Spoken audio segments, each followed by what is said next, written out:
Hello, नमस्कार दोस्तों। संवाद विद कनु सर इस शो में आपका बहुत बहुत स्वागत है दोस्तों। આજે આપણે વાત કરીશું ધોરણ 11 ઉચ્ચતરમાં સેકન્ડ લેંગ્વેજની અંદર. ધોરણ 11 ની અંદર એક ગુજરાતીમાં કવિતા છે અને એ કવિનું નામ છે કૃષ્ણરાજ શ્રીધરાણી. અને મારી પ્રિય કવિતા છે કારણ કે મને અંદરથી સ્પાર્ક કરે છે, ઉર્જાવાન બનાવે છે. તો જે હું આ કવિતામાં સમજ્યો છું, જે કે શીખ્યો છું, એ તમને આજે હું સમજાવીશ અને શીખવીશ કે એનો કેન્દ્રવર્તી આઈડિયા એટલે કે કેન્દ્રવર્તી વિચાર કેટલો સોલિડ અને મજબૂત છે મિત્રો, એનો સંદેશ કેટલો સરસ છે. પ્રસ્તાવનામાં તમને કહું તો આ કવિતાની અંદર શીર્ષક જે ખરું, આ કવિતાની અંદર આ કવિતાનું જે શીર્ષક છે તે પણ ઘણું સુંદર અને સરસ છે. શીર્ષક છે પૂંજારી તું પાછો જા. પૂજારી તું પાછો જા, આ કવિતાનું શીર્ષક છે દોસ્તો. કવિએ શા માટે આ શીર્ષક રાખ્યું? શું બોધ મળે છે આપણને, શું શીખ મળે છે એ જાણવાની આપણે આજે કોશિશ કરીશું કે એનો સેન્ટ્રલ આઈડિયા છે શું, સંદેશ શું છે, બોધ શું છે, શું શીખવાનું મળે છે આપણને દોસ્તો. ભગવાન આજકાલ આપણા મંદિરો જે ખરા ને, એ મંદિરોમાં અકળામણ અનુભવે છે, એનો શ્વાસ રૂંધાય છે. શા માટે?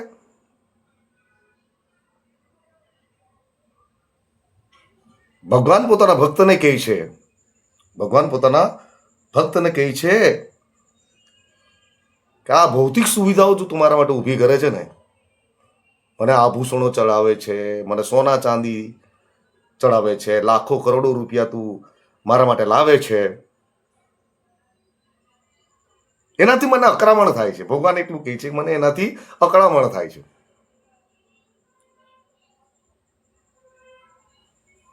મારો શ્વાસ રૂંધાય છે, મને આ બધું ગમતું નથી. તારી આ કૃત્રિમ મને આ ભવ્ય જે સુવિધાઓ છે એ મને ગમતી નથી, એમાં મને કઈ રસ નથી, કોઈ રુચિ નથી. ભગવાન એવું કહે છે. એટલે પૂંજારી તું પાછો જા મંદિરમાંથી. આ નૈવેદ્ય ને ફળફળાદી ને સોના ચાંદી તું મારા માટે લાવે છે ને, એની મને કોઈ જરૂર જ નથી, આવશ્યકતા છે જ નથી. તો કવિએ અહીંયા કવિતાની અંદર ધર્મને નામે ચાલતા જે ઢોંગ છે, આડંબર છે, જે શો છે, જે ભવ્યતાઓ છે, જે કૃત્રિમ કહેવાય છે, એના તરફ આંગળી ચીંધી છે, કટાક્ષ કર્યો છે એમણે. ના, સાચી વાત પણ છે. એકચ્યુઅલી કટાક્ષનો કોઈ પ્રશ્ન રહેતો નથી, આ સાચી વાત પણ છે, નો ડાઉટ. એટલે ઈશ્વરને આ મંદિરમાં, આ ભવ્ય મહેલ જેવા મંદિરમાં અકળામણ અનુભવે છે કે ભગવાન એવું કહે છે કે મારા માટે આવા મહેલ જેવા સુવિધાજનક અત્યંત ભવ્ય તું મંદિરો ન બનાવ. તું મારા માટે મોઘા મોઘા નૈવેદ્ય ન લાવ, ન ચડાવ. તું સોના ચાંદીના આભૂષણો મને ચડાવે છે, કરોડો રૂપિયાના, તું ન લાવ. કારણ કે હું તો આપનારો છું, લેનારો નથી. ભગવાન કહે છે ભક્તને કે હું તો આપનારો છું, લેનારો નથી ભાઈ. મારા ભૌતિક સુખનું કઈ કામ નથી. આ મંદિરમાં તું એર કન્ડિશનર લગાવે છે, ભવ્ય પોશાકો લાવે છે, ફળફળાદી લાવે છે, કરોડ રૂપિયાનું દાન લાવે છે, એમાં મને બિલકુલ રસ નથી. હે પૂંજારી, તારી જરૂર અહીંયા મંદિરમાં નથી, તારી જરૂર બીજી જગ્યાએ છે. હવે ક્યાં?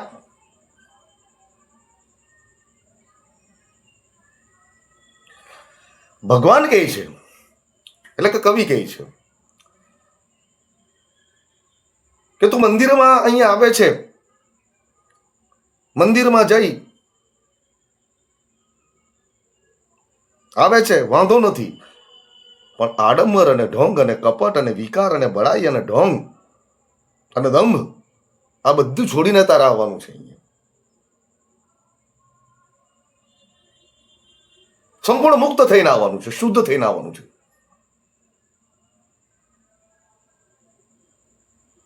વાસ્તવિક રીતે તારી એ મંદિરમાં જરૂર નથી. તો હે ભક્ત, તું આ મંદિરમાંથી પાછો જા. હે પૂજારી, તું તારા મંદિરમાંથી આ મંદિરમાંથી તું પાછો જા. આ શીર્ષક છે. આ શીર્ષક સમજાવ્યું મેં તમને કે તારી જરૂર એ મંદિરમાં નથી પણ બીજી જગ્યાએ છે. તો બધું જ અહંકાર, કપટ અને દંભ અને ઢોંગ છોડીને એના કરતા તું માણસો સાથે માણસોની જેમ વર્તન કર. એમની સાથે મૈત્રી ભાવ કેળવ, એની સાથે પ્રેમ ભાવ કેળવ, એની સેવા કરવાનો પ્રયત્ન કર, એના દુઃખો દૂર કરવાનો પ્રયત્ન કર. તારી જરૂર અહીંયા નથી, તારી જરૂર છે સમાજની અંદર, એ દુખિયારોની વચમાં.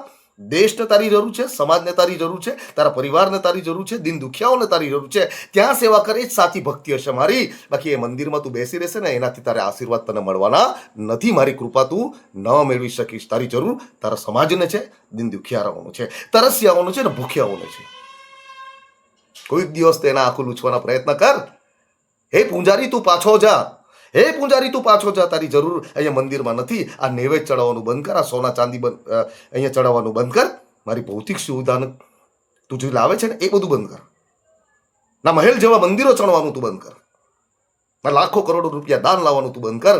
એ બધી જ જરૂર તારા ગરીબ ગુરબાઓને છે, એમના માટે તું સેવા કર. એ સાચી ભક્તિ હશે, તો જ મારી કૃપા તને મળશે. કવિએ સ્પષ્ટ સંદેશ આપ્યો છે મિત્રો. કવિએ આ કવિતાની અંદર સ્પષ્ટ સંદેશ આપ્યો છે. હવે પ્રશ્ન એ પણ થાય છે ને આપણને ઘણી વાર, પ્રશ્ન આપણને એ પણ થાય છે કે આ બધું જ છોડીને મનુષ્યની સેવા છોડી દઈએ, કોઈના આંસુ પોછવાનું બંધ કરી દઈએ, ના દેશ સાથે આપણે કંઈ લાગતું ઓળખતું નથી, ના સમાજ સાથે લાગતું ઓળખતું, આપણે મંદિરમાં બેસી રહીએ. એનાથી ભગવાન બિલકુલ પ્રસન્ન નથી થતા, બિલકુલ ખુશ નથી થતા. આપણી અંદર માનવતા જ ન હોય તો ભગવાન ક્યાંથી ખુશ થાય ને આશીર્વાદ મળે? ગમે તેટલી તમે ભક્તિ કરો, આજકાલ મોટી ભક્તિ હોવી જોઈએ. ભક્તિ નાની મોટી ના હોઈ શકે, એ સાચી હોઈ શકે. અને ભક્તિના ઘણા બધા પ્રકાર છે. મનુષ્યની સેવા, ગરીબોની સેવા, દુખિયારોની સેવા, હા, એ પણ ભક્તિના પ્રકાર છે ભાઈ. એટલે કહે છે કવિ કે ઢોંગ અને આડંબર તમે છોડો, મૈત્રી ભાવ કેળવો, સેવા ભાવ કેળવો, પ્રેમ ભાવ કેળવો મનુષ્યનો મનુષ્ય સાથે. અસ્પષ્ટ સંદેશ કવિએ આપ્યો છે, નિડરતાથી આપ્યો છે. આમાં કોઈનો નિંદા કે કોઈ ધાર્મિક ભાવનાઓને ઠેસ પહોંચાડવાનો કંઈ નથી. જે કવિતાની અંદર છે તે જ હું સમજાવું છું. યાદ છે ને, અખાએ તો કેટલા ચાપકા માર્યા છે આપણો કવિ, આદિ કવિ.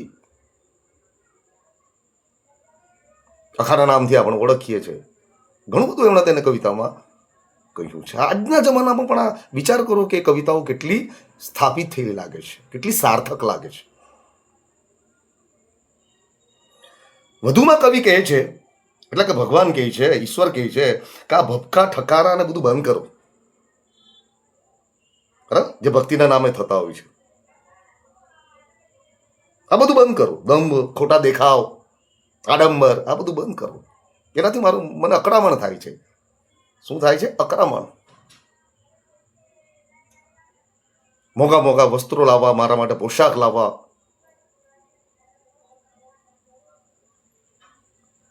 કૃત્રિમ સાધનો લાવવા, ભવ્યતાઓ લાવવી, મહેલો બાંધવા મંદિરના નામે, એનાથી આક્રમણ થાય છે. મને શ્વાસ રૂંધાય છે, મારું દુઃખી થાઉં છું આ બધું જોઈને. આ બધા જે કૃત્રિમ સુવિધાઓ છે ખરી, હા, સામાન્ય માણસને આંજીદા આવી જાય. એટલે ભપકા કહે છે ને, અંજાઈ જઈએ આપણે કે આજે ગરીબોને ઘર નથી મળતા, કરોડો લોકો ફૂટપાથ પર સૂવે છે, ભૂખે મરે છે, સામાન્ય પાણી જેવી જીન જરૂરિયાતની વસ્તુથી બી વંચિત છે. ભગવાન ક્યાંથી ખુશ થાય આ બધું જોઈને? ભગવાન તો આપનારો છે. ભગવાન કહે છે ને, હું તો આપનારો છું ભાઈ, લેનારો નથી. બીજી બાજુ કવિ કહે છે કે ધાર્મિક વહીવટની અંદર પ્રેમ, માનવતા, સેવા, દયા, કરુણા તદ્દન અભાવ દેખાય છે. સંપૂર્ણ ભક્તિ ત્યારે જ બને જ્યારે આ બધું દેખાય માણસની અંદર. કોઈ ભક્ત હોય, કોઈ સત્સંગી હોય, પૂજારી હોય, આપણે બધા હોઈએ, આ બધા જે ગુણ જે ખરા ને, આપણા સારા ગુણો, દયા, ભાવના, કરુણા, સેવા ભાવ, પ્રેમ ભાવ, મૈત્રી ભાવ, આ બધું હોવું જોઈએ. પણ આપણે તો આ ભૌતિક સુવિધા જોઈને સામાન્ય માણસ સમજાઈ જાય છે ભાઈ. જે આટલા દુખિયારાઓ જીવતા હોય એ બધું જ છોડીને આપણે ભગવાનને ખુશ કરવા માટે છે. એટલે ભગવાન કહે છે કે મંદિરમાં તમારી જરૂર નથી, તમે જાઓ તમારા સમાજમાં સેવા કરો, એ જ મારી સાચી ભક્તિ હશે.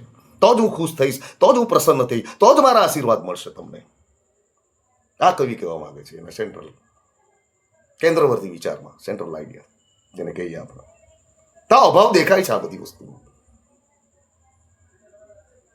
તેથી ભગવાન દુઃખી થાય છે અને એને અકળામણ થાય છે દોસ્તો. એટલે ફરમાન કરે છે કે ભાઈ પૂંજારી તું પાછો જા. અને આ શીર્ષક કવિતાનું જે શીર્ષક છે ધોરણ 11ની કવિતા છે ગુજરાતીમાં, જે હું ભણાવું છું, કે પૂંજારી તું પાછો જા, એ સાર્થક થાય છે દોસ્તો. મને આ કૃત્રિમ બંધનોમાં તું ન બાંધ, ભગવાન કહે છે ઈશ્વર. આ બધી કૃત્રિમ સુવિધાઓના બંધનમાં કે મહેલોમાં મને ન બાંધે, મને જેલ જેવું લાગે છે. અરે હું તો તમારા હૃદયમાં વસ્યું છું ભાઈ. હું તો કણકણમાં છું, મનુષ્ય માત્રમાં છું, જીવ જંતુમાં છું, નિર્જીવ સજીવ દરેક વસ્તુમાં હું છું. તા ભવ્ય મહેલો બાંધવાનું બંધ કર.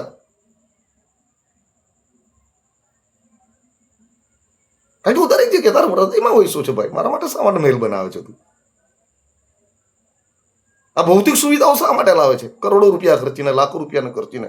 એ જ પૈસા તું ગરીબો માટે વાપર ને ભાઈ, એમ ભગવાન કહે છે. આ આભૂષણો પણ તું લઈ જા. આ નૈવેદ્ય ચડાવે છે, ફળફળાદી ચડાવે છે, લાખો કરોડો રૂપિયાનું બધું વસ્તુ તું મારા માટે લાવે છે, એની મને કઈ જરૂર નથી. મને રસ પણ નથી ને રુચિ પણ નથી, ઈશ્વર કહે છે.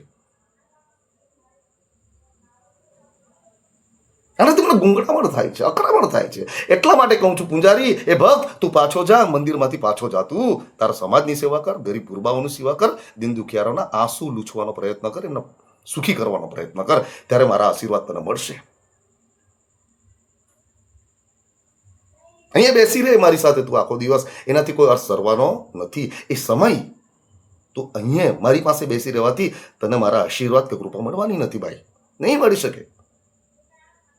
કે તારો ધર્મ, તારી સાચી ભક્તિ અને તારું કર્તવ્ય સમાજ માટે છે, પરિવાર માટે છે, દિન દુખિયારાઓ માટે છે, તરસિયાઓ માટે છે, ભૂખ્યાઓ માટે છે.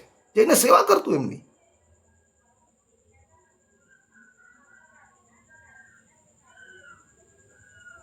બાકી અહીંયા મારી સાથે તું બેસી રહેશે, નૈવેદ્ય ચડાવશે, આભૂષણોથી શણગારશે મને, નવા નવા કપડાં પહેરાવશે, કરોડો રૂપિયા દાનમાં લાવશે, ફળફળાદી લાવશે, આભૂષણો લાવશે, મહેલો બંધાવશે. એનાથી તને કંઈ મળવાનું નથી, શૂન્ય મળવાનું છે તને. ને એનાથી હું પ્રસન્ન પણ નથી થતો. ઈશ્વર કહે છે ભક્ત કે માટે તું મંદિરમાંથી પાછો જા. મને આ બધી વસ્તુથી ગુંગળામણ થાય છે, અકળામણ. હું ત્યારે જ ખુશ થઈશ ને પ્રસન્ન થઈશ જ્યારે તું સમાજમાં ચાલતા જે સમસ્યાઓ છે, મુશ્કેલીઓ છે, તકલીફોમાં જીવતા માણસોની તું સેવા કરશે, એના માર્ગદર્શન આપશે. એ સાચી ભક્તિ છે, એ સાચી સેવા પણ છે. બાકી ભક્તિ મોટી કે નાની ના હોઈ શકે, એ સાચી જ હોઈ શકે. તો સરસ મજાની વાત એમણે કરી છે કે મારા માટે તમે કશું લાવવાનું જરૂર નથી, કશું લાવવાની જરૂર નથી. બસ તરસ્યાને પાણી આપો, ભૂખ્યાને અન્ન આપો. તારી જરૂર સમસ્યાને છે, તારા દેશને છે.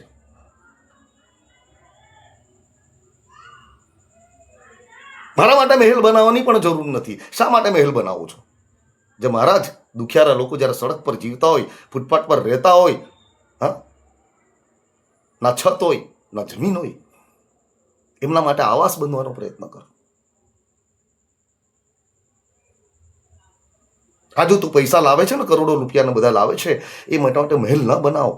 મને મહેલની જરૂર નથી. આ ગરીબો માટે કઈ આવાસ બનાવો, એમના માટે ઘર બનાવો નાનકડા, જે લોકો રહી શકે. કારણ કે તારા દેશને તારી જરૂર છે, તારા પરિવારને તારી જરૂર છે, માણસને જરૂર છે.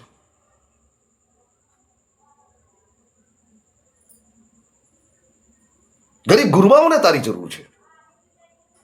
જા જઈને તેમની સેવા કરીને સમય ના બગાડ મારી પાસે બેસીને. મને કશું જોઈતું નથી.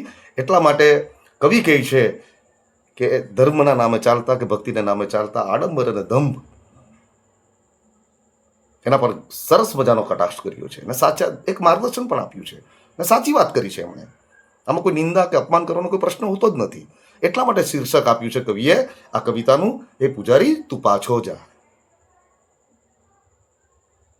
તારે જરૂર તારા દેશને છે, તારા સમાજને છે, દિન દુખિયારાઓનો છે, જે તકલીફોમાં જીવે છે, જે સમસ્યાઓમાં જીવે છે, એમની સમસ્યા દૂર કરવાનો તું પ્રયત્ન કર. એ જ તારી સાચી ભક્તિ હશે અને એ સાચી ભક્તિનો માર્ગ પણ છે. હું તો આપનારો છું. ભગવાન શું કહે છે? હું તો આપનારો છું, લેનારો થોડું છું. તારા મહેલ બંધવાનું બંધ કર. હું તો તારા હૃદયમાં વસ્તુ છું, તારા દિલમાં વસ્તુ છું અને કણકણમાં છું ભાઈ.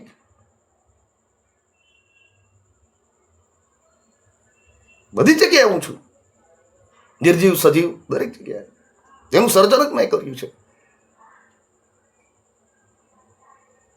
તો દોસ્તો, આ થઈ કૃષ્ણલાલ શ્રીધરાણીની સરસ મજાની વાતો કે ધર્મના નામે ચાલતા જે ઢોંગ આડંબર, જે ભવ્યતાઓ આપણને દેખાય છે, ભૌતિક સુવિધાઓ દેખાય છે મંદિરની અંદર, મંદિરોની અંદર, તેના પર કટાક્ષ કર્યો છે અને એમણે વેધક આપણને એક બોધ પણ આપ્યો છે.